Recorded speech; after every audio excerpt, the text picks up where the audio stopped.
अजीत शर्मा का निशाना। भागलपुर विधानसभा से कांग्रेस प्रत्याशी और मौजूदा विधायक अजीत शर्मा ने कहा कि बिहार में महागठबंधन की सरकार बनने पर राज्य से पलायन पूरी तरह रुकेगा और युवाओं को रोजगार के नए अवसर मिलेंगे। उन्होंने कहा कि नई फैक्ट्रियां के खुलने से भारत और बिहार आत्मनिर्भर बनेगा। वहीं गोड्डा सांसद निशिकांत दुबे पर हमला करते हुए कहा कि दुबे ने हमेशा भागलपुर के विकास कार्यों में बाधा डाली है और हवाई सेवा शुरू न होने के पीछे भी उनकी बड़ी भूमिका रही है।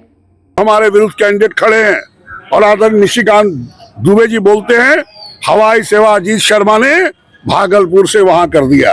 अरे मेरा विधानसभा में देखो जाके आवाज, मैंने कहा था यहाँ करिए, नहीं तो गौराडी में 500 एकड़ जमीन है वहां करिए। मेरे पास वीडियो है विधानसभा का क्लिपिंग, को झूठा नहीं होता। ऐसे मत बोलिए निशिकांत दुबे जी, आप तो भागलपुर जिला के रहने वाले, चुनाव लड़ते हो झारखंड में, क्यों भागलपुर जिला छोड़ के लड़ते हो? इसलिए भागलपुर जिला आपको पसंद नहीं करता है। इसलिए आपको बता दें, भारतीय जनता पार्टी से भारी बहुमत से जो है बिहार में सरकार बना रही है। सर, जनता इसको निर्णय लेती है। निशिकांत दुबे को अगर ये भागलपुर जिला का होता कि जनता उनको भारी बहुमत जिता रही है तो आप यही से चुनाव लड़के देख लो ना। झारखंड क्यों जा रहे हो? रहने वाले भागलपुर के हो, इसका जवाब भागलपुर की जनता जानना चाहिए। नाथनगर में एनडीए प्रत्याशी मिथुन कुमार का जनसंपर्क अभियान हुआ तेज।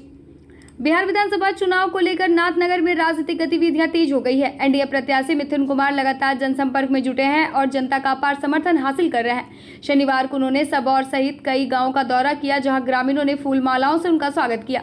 मिथुन कुमार ने कहा कि नाथनगर की जनता का आशीर्वाद ही उनकी असली ताकत है और वे विकास, शिक्षा, स्वास्थ्य और रोजगार के क्षेत्र में ठोस कदम उठाएंगे। उनके इस अभियान से एनडीए कार्यकर्ताओं में नया उत्साह देखने को मिल रहा है। कभी नाली रोड का, कभी सफाई करने का काम नहीं किया, कभी हम लोगों की आवाज को उठाने का उन्होंने सदन में काम नहीं किया। पीरपैती में विक्रम झा के घर निकला खतरनाक स्केल वाइपर।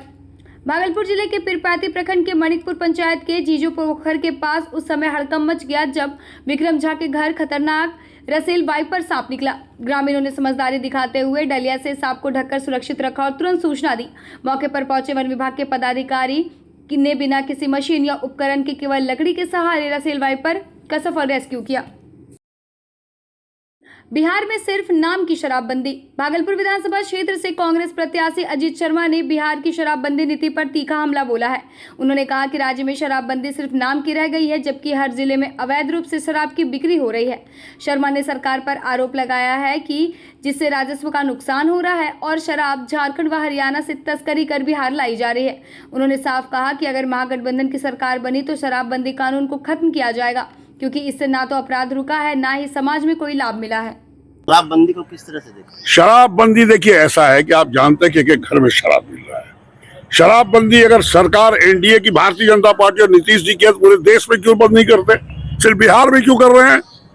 आप बिहार में एक एक घर में शराब मिल रहा है, ये सब लोग जानते हैं। और ये राजस्व किसको जा रहा है? यूपी, बंगाल। क्या मतलब है? आप 25 से 30 हजार करोड़ का नुकसान कर रहे हैं। ये पैसे लाके फैक्ट्री खोल के युवकों को रोजगार देने का काम करिए। अगर मेरी सरकार बनेगी, अगर मेरी देश में भी सरकार अगर बंद करना होगा, पूरे देश में बंद करेंगे। एक स्टेट में बंद करने से कुछ नहीं होगा। ये जानबूझ के नीतीश कुमार बंगाल और यूपी को फायदा पहुंचा रहे हैं। इसका नुकसान उनको उठाना पड़ेगा और जनता इनको माफ नहीं करेगी। मैं बता दूं, अगर हम लोग की सरकार बनेगी तो बिल्कुल शराबबंदी बंद करेंगे, चूंकि यह राजस्व वहां जा रहा है, उस राजस्व लाके हम युवकों को रोजगार देने का काम करेंगे। भागलपुर के फरक्का क्षेत्र में गंगा का कहर। भागलपुर के फरक्का क्षेत्र के इंग्लिश गांव में गंगा नदी का तेज कटाव ने तबाही मचा दी है। घोषपुर मध्य विद्यालय के पीछे मिट्टी धंसने से ग्रामीणों में भय का माहौल है। बीते 24 घंटों में नदी किनारे का बड़ा हिस्सा गंगा में समा गया, जिससे विद्यालय का खेल मैदान भी बह गया।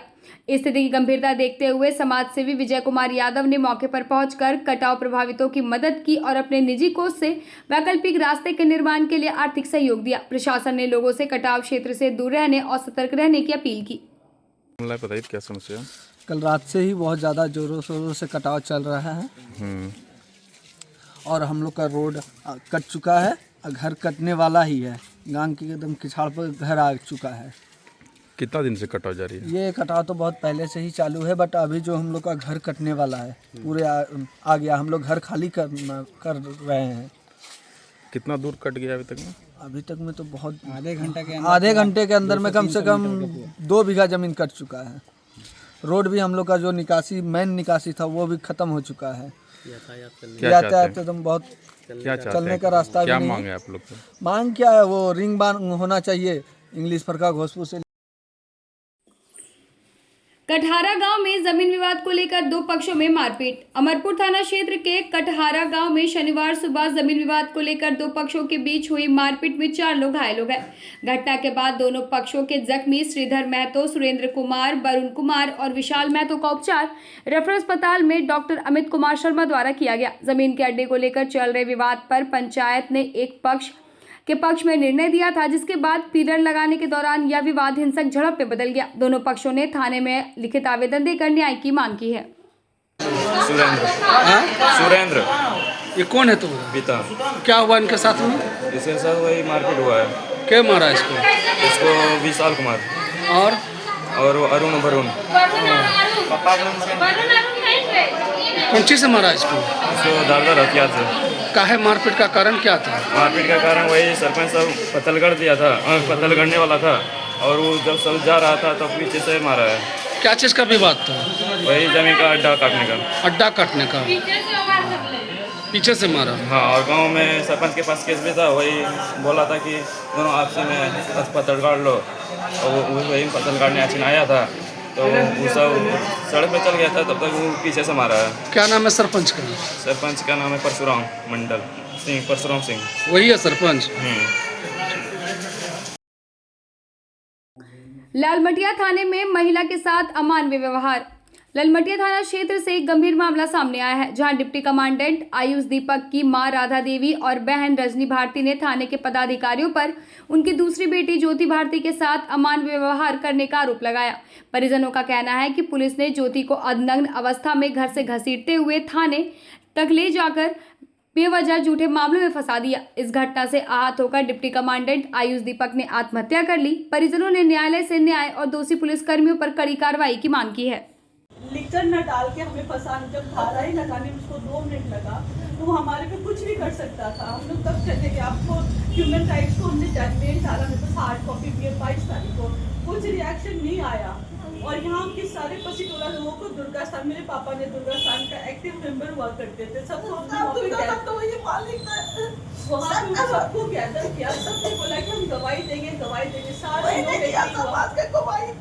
दवाई की बात आई, पुलिस वाले ने सबको हटा दिया कि अगर कोई भी दवाई देगा ना तो उनका परिवार। आखिर में किस बात पर ऐसा हुआ? मैं वही मैं आपको बताती हूँ। हुआ ये, जैसे मैं आपको बता रही थी कि पापा पहले जब थे तो कुछ आता था, कहते कि अगर इसको छोड़ दो, लोग का यही रोजगार है दारू का जो होता था, तो वो पापा के टाइम पर थोड़ा मिल जाता था फिर भी, क्योंकि पापा खुद बिहार पुलिस के थे, पापा के पास ही कौन जाता कि आपका फलाना ढिमकाना पड़ोस समाज में कोई अगर पकड़ा गया। हाँ, तो वो पापा तो भाई साहब जरा सा छोड़वा दीजिए। हाँ, समाज लोग था पहले से, तो ये पापा के टाइम में मेरे मोहल्ले में बड़ा उत्सव थे, उस ताकत हो गया कि चलो हम लोग को मदद तो करेगा। ब्रदर जब से आईटी में 15 साल से कभी उसने किसी का वो नहीं किया, क्योंकि मम्मी का पैर फ्रैक्चर हुआ था, कोई मेल मेंबर नहीं था एक्टिव मेंबर। ये रवि चौथी है, वो आता था, मम्मी को उठा के गाड़ी में रखता था, हॉस्पिटल जाता था, काफी 2 मिनट काफी इनकी हेल्प की, हम लोग की काफी हेल्प की। ये बात ऑफ द रिकॉर्ड बोल रही हूँ, हमारे को नहीं पता। एक दिन रवि आके बोला, ये है 18 तारीख को, 17 तारीख को आके बोला पुलिस वाले आके हमें वो परेशान कर रहा है। 17 मई जो 18 को इंसिडेंट हुआ, 17 मई को वो आया, कहता पुलिस